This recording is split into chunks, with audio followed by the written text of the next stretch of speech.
بسم اللہ الرحمن الرحیم۔ دعوت اللہ کی وجہ سے بہت زیادہ خوف برداشت کرنا۔ حضرت حذیفہ رضی اللہ عنہ کے بھتیجے حضرت عبدالعزیز کہتے ہیں کہ ایک مرتبہ حضرت حذیفہ رضی اللہ تعالیٰ عنہ نے ان لڑائیوں کا تذکرہ کیا جن میں مسلمان حضور صلی اللہ علیہ وسلم کے ساتھ شریک تھے، تو پاس بیٹھنے والوں نے کہا اگر ہم ان لڑائیوں میں شریک ہوتے تو ہم یہ کرتے اور وہ کرتے۔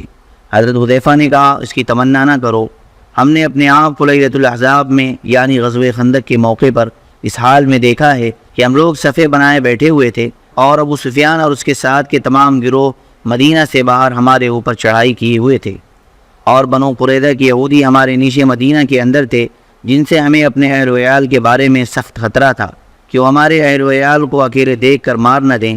لیلۃ الاحزاب سے زیادہ اندھیری والی اور زیادہ آندھی والی رات ہم نے کبھی نہیں دیکھی تھی۔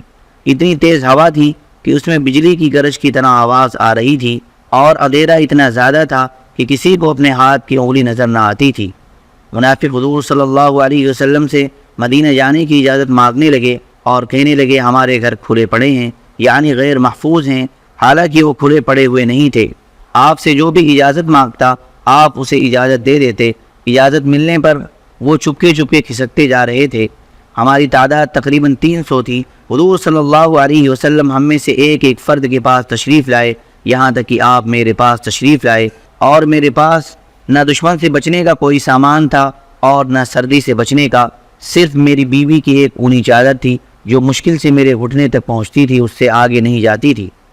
جب آپ میرے پاس تشریف لائے تو میں گھٹنوں کے بل بیٹھا ہوا تھا۔ آپ نے فرمایا یہ کون ہے؟ میں نے کہا حذیفہ۔ آپ نے فرمایا حذیفہ، چونکہ میں کھڑا نہیں ہونا چاہتا تھا اسی وجہ سے میں زمین سے چمٹ گیا اور میں نے کہا جی ہاں یا رسول اللہ۔ پھر آخر میں حضور صلی اللہ علیہ وسلم کو اپنے پاس کھڑا دیکھ کر کھڑا ہی ہو گیا۔ آپ نے فرمایا دشمن میں کوئی بات ہونے والی ہے، تم جا کر ان کی خبر لے کر میرے پاس آؤ۔ فرماتے ہیں اس وقت مجھے سب سے زیادہ ڈر لگ رہا تھا اور سب سے زیادہ سردی لگ رہی تھی، لیکن تعمیر ارشاد میں چل پڑا۔ آپ نے میرے لیے دعا فرمائی، اے اللہ اس کی آگے سے، پیچھے سے، دائیں سے، بائیں سے، اوپر سے، نیچے سے، ہر طرف سے حفاظت فرما۔ اللہ کی قسم مجھ کو جتنا ڈر لگ رہا تھا اور جتنی سردی لگ رہی تھی وہ سب آپ کے دعا فرماتی ہی ایک دم ختم ہو گئی، اور مجھے نہ ڈر محسوس ہو رہا تھا اور نہ سردی۔ جب میں وہاں سے چلنے لگا تو آپ نے فرمایا اے حذیفہ میرے پاس واپس آنے تک ان میں کوئی حرکت نہ کرنا۔ حضرت حذیفہ فرماتے ہیں میں چل دیا۔ جب میں دشمنوں کے لشکر کے قریب پہنچا تو مجھے آگ کی روشنی نظر آئی، اور ایک کالا بھاری بھرکم آدمی آگ پر ہاتھ سینک کر اپنے پہلو پر پھیر رہا تھا اور کہہ رہا تھا یہاں سے بھاگ چلو، بھاگ چلو۔ میں اس سے پہلے ابو سفیان کو پہچانتا نہیں تھا۔ میرے دل میں خیال آیا کہ موقع اچھا ہے، میں اسے نمٹاتا چلوں، اس لیے میں نے اپنے ترکش میں سے سفید پر والا تیر نکال کر کمان میں رکھ لیا تاکہ آگ کی روشنی میں اس پر تیر چلا دوں۔ لیکن مجھے حضور صلی اللہ علیہ وسلم کا فرمان یاد آ گیا کہ میرے پاس واپس آنے تک کوئی حرکت نہ کرنا، اس لیے میں رک گیا اور تیر ترکش میں واپس رکھ لیا۔ پھر میں ہمت کر کے لشکر کے اندر گھس گیا تو لوگوں میں سے میرے سب سے زیادہ قریب بنو عامر تھے۔ وہ کہہ رہے تھے آل عامر بھاگ چلو، بھاگ چلو، اب یہاں تمہارے ٹھہرنے کی گنجائش نہیں ہے۔ اور ان کے لشکر میں تیز آندھی چل رہی تھی جو ان کے لشکر سے ایک بارش باہر نہیں تھی۔ اللہ کی قسم میں خود پتھروں کی آواز سن رہا تھا جنہیں ہوا اڑا کر ان کے کجاؤں اور بستروں پر پھینک رہی تھی۔ پھر میں حضور صلی اللہ علیہ وسلم کی طرف واپس چل پڑا۔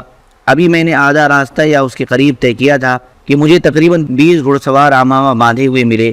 انہوں نے کہا اپنے آقا سے کہہ دینا کہ اللہ نے ان کے دشمنوں کا خود انتظام کر دیا ہے، یعنی کفار کو آندھی بھیج کر بھاگنے پر مجبور کر دیا ہے۔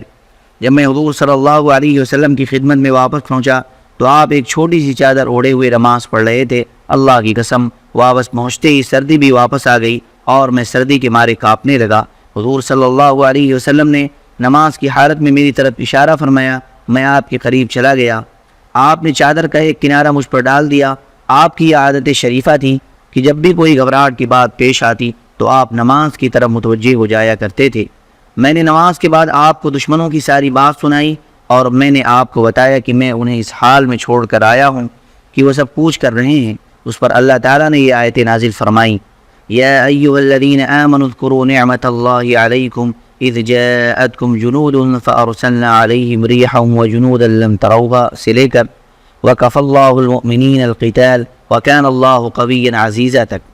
اے ایمان والو یاد کرو احسان اللہ کا اپنے اوپر، جب چڑھ آئیں تم پر فوجیں، پھر ہم نے بھیج دی ان پر ہوا، اور وہ فوجیں جو تم نے نہیں دیکھیں، اور اپنے اوپر لے لی اللہ نے مسلمانوں کی لڑائی، اور ہے اللہ زور آور زبردست۔ حضرت یزید تیمی فرماتے ہیں کہ ہم حضرت حذیفہ رضی اللہ عنہ کے پاس تھے تو ان سے ایک آدمی نے کہا کہ اگر میں رسول اللہ صلی اللہ علیہ وسلم کو پا لیتا تو میں آپ کے ساتھ رہ کر کافروں سے خوب لڑائی کرتا اور اسی میں جان قربان کر دیتا۔ تو اس سے حضرت حذیفہ نے کہا تو ایسے کر سکتا تھا؟ لیلۃ الاحزاب میں ہم لوگوں نے اپنے آپ کو حضور صلی اللہ علیہ وسلم کے ساتھ اس حال میں دیکھا ہے کہ اس رات بہت تیز ہوا چل رہی تھی اور سخت سردی پڑ رہی تھی۔ حضور صلی اللہ علیہ وسلم نے فرمایا کیا کوئی ایسا آدمی ہے جو میرے پاس دشمنوں کی خبر لے کر آئے، وہ قیامت کے دن میرے ساتھ ہوگا۔ پھر آگے حضرت عبدالعزیز کی گزشتہ حدیث جیسی حدیث مختصر ذکر کی ہے، اور اس حدیث میں یہ بھی ہے کہ میں حضور صلی اللہ علیہ وسلم کی خدمت میں واپس آیا اور واپس آتی ہی سردی لگنے لگ گئی اور مجھ پر کپ کپی طاری ہو گئی۔ میں نے آپ کو دشمنوں کے تمام حالات بتائے۔ آپ جو چوغا پہن کر نماز پڑھ رہے تھے اس کا ایک کنارہ میرے اوپر ڈال دیا۔ میں صبح تک سوتا رہا، جب صبح ہوئی تو آپ نے فرمایا اے سو اٹھ۔ ابن اسحاق نے اس حدیث کو محمد بن کعب قرظی سے منقطعا نقل کیا ہے، اور اس میں یہ الفاظ ہیں کون آدمی ایسا ہے جو کھڑا ہو کر دیکھ کر آئے کہ دشمن کیا کر رہا ہے اور پھر ہمارے پاس واپس آئے۔ آپ نے جانے والے کے لیے واپس آنے کی شرط لگائی کہ اسے ضرور واپس آنا ہوگا۔ میں اللہ سے دعا کروں گا کہ وہ جنت میں میرا ساتھی بن جائے، لیکن سخت خوف اور سخت بھوک اور سخت سردی کی وجہ سے کوئی بھی کھڑا نہ ہوا۔ دعوت اللہ کی وجہ سے زخموں اور بیماریوں کو برداشت کرنا۔ حضرت ابو سعید رضی اللہ تعالیٰ عنہ فرماتے ہیں کہ بنو عبد الاشہل کے ایک آدمی نے کہا کہ میں اور میرا بھائی غزوہ احد میں شریک ہوئے، ہم دونوں وہاں سے زخمی ہو کر واپس ہوئے۔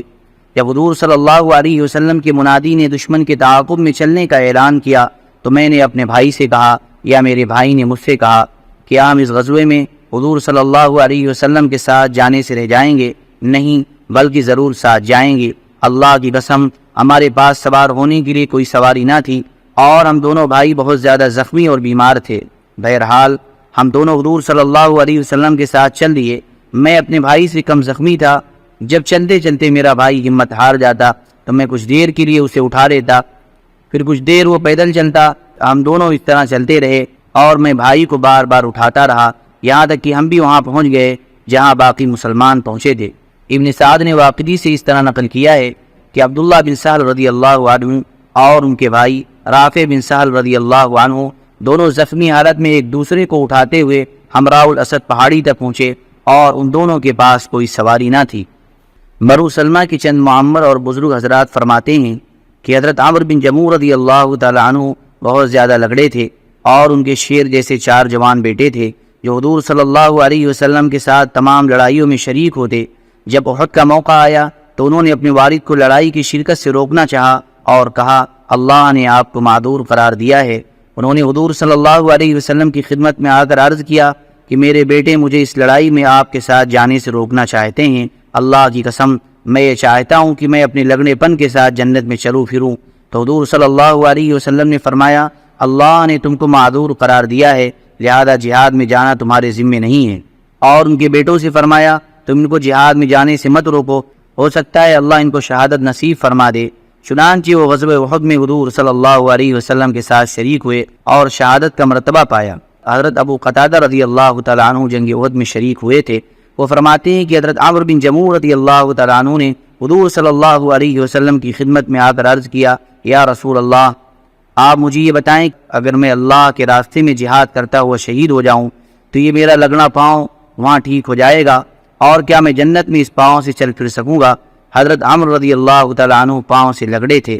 حضور صلی اللہ علیہ وسلم نے فرمایا ہاں تمہارا پاؤں جنت میں ٹھیک ہو جائے گا۔ چنانچہ جنگ احد کے دن وہ اور ان کا بھتیجا اور ان کا ایک غلام شہید ہوئے۔ حضور صلی اللہ علیہ وسلم کا ان پر گزر ہوا تو آپ نے فرمایا کہ میں دیکھ رہا ہوں کہ عمرو بن جموع کا لگنا پاؤں ٹھیک ہو گیا ہے اور وہ اس سے جنت میں چل رہے ہیں۔ حضور صلی اللہ علیہ وسلم نے حکم دیا کہ ان تینوں کو ایک قبر میں دفن کیا جائے، چنانچہ وہ تینوں ایک قبر میں دفن کیے گئے۔ حضرت یحییٰ بن عبد الحمید کی دادی بیان کرتی ہیں کہ حضرت رافع بن خدیج رضی اللہ تعالیٰ عنہ کو چھاتی میں ایک تیر لگا۔ عمرو بن مرزوق راوی کہتے ہیں کہ مجھے یہ معلوم نہیں کہ میرے استاد نے کس دن کا نام لیا تھا، جنگ احد کا یا جنگ حنین کا، بہرحال ان دونوں دنوں میں سے ایک دن لگا۔ انہوں نے حضور صلی اللہ علیہ وسلم کی خدمت میں حاضر ہو کر عرض کیا، یا رسول اللہ میرا یہ تیر نکال دیں۔ آپ نے فرمایا، اے رافع، اگر تم چاہو تو تیر اور پھل دونوں نکال دوں، اور اگر تم چاہو تو تیر نکال دوں اور پھل رہنے دوں، اور قیامت کے دن تمہارے لیے گواہی دوں کہ تم شہید ہو۔ انہوں نے کہا، یا رسول اللہ تیر نکال دیں اور پھل رہنے دیں، اور قیامت کے دن میرے لیے گواہی دیں کہ میں شہید ہوں۔ چنانچہ حضور صلی اللہ علیہ وسلم نے ایسا ہی کیا، اور حضرت رافع بن خدیج رضی اللہ تعالیٰ عنہ کافی عرصہ تک زندہ رہے، یہاں تک کہ حضرت معاویہ رضی اللہ عنہ کے زمانے خلافت میں ان کا زخم پھر ہرا ہو گیا اور عصر کے بعد ان کا انتقال ہوا۔ اس روایت میں اسی طرح ہے، لیکن صحیح یہ ہے کہ ان کا انتقال حضرت معاویہ رضی اللہ تعالیٰ عنہ کے زمانے خلافت کے بعد ہوا۔ اصابہ میں لکھا ہے کہ ہو سکتا ہے کہ زخم کے ہرا ہونے اور ان کے انتقال کے درمیان کافی عرصہ گزرا ہو، اور احادیث انشاءاللہ صبر کے باب میں آئے گی۔ اللہم صلی علی سیدنا وحبیبنا ومحبوبنا ومولانا محمد وبارک وسلم۔ سبحان ربک رب العزة عما یصفون وسلام علی المرسلین والحمد للہ رب العالمین۔